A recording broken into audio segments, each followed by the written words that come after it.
Ce matin, nous avons organisé une conférence, donc en ce qui me concerne, c'est la 3e conférence, sur le thème de l'isolement et de la vieillesse chez nos aînés. Nous avons traité le thème en 3 parties. La première partie, c'était le réseau ASDES qui est intervenu pour essayer de nous donner une définition de l'isolement. En deuxième partie, nous avons donné la parole à la para, aux bénéficiaires et son intervenante.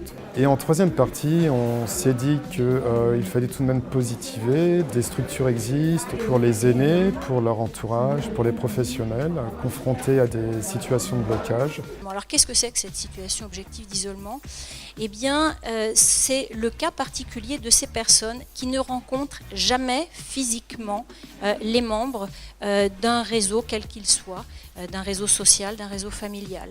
Les thèmes qu'on a abordés, c'est les différents types de facteurs de risque qui peuvent amener à l'isolement, les problématiques de santé autour de la personne, de dépression. Je dirais que cette dame, elle avait plus un sentiment de solitude et d'isolement du fait de l'éloignement de sa famille et de son entourage.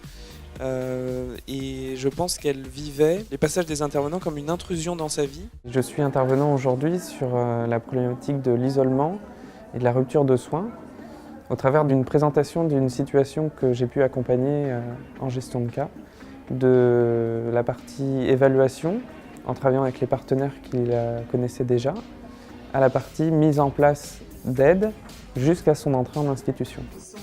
Ce que je retiens de la conférence, c'est que de multiples professionnels se posent cette question justement de comment agir face à l'isolement, quelles sont les solutions de rupture et comment repérer les situations de personnes isolées.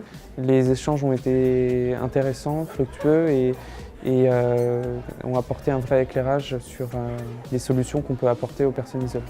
Ce qui est intéressant, c'est ça, c'est la rencontre avec tous les partenaires et de pouvoir, au-delà de connaître les dispositifs, de pouvoir tisser des liens de travail. C'est aussi ce débat-là qui pourrait être élargi pour bien travailler ensemble, pour aider la personne. Nous étions à peu près une 60aine de tout corps de métier, mais toujours dans le champ de la gérontologie, à présent ce matin.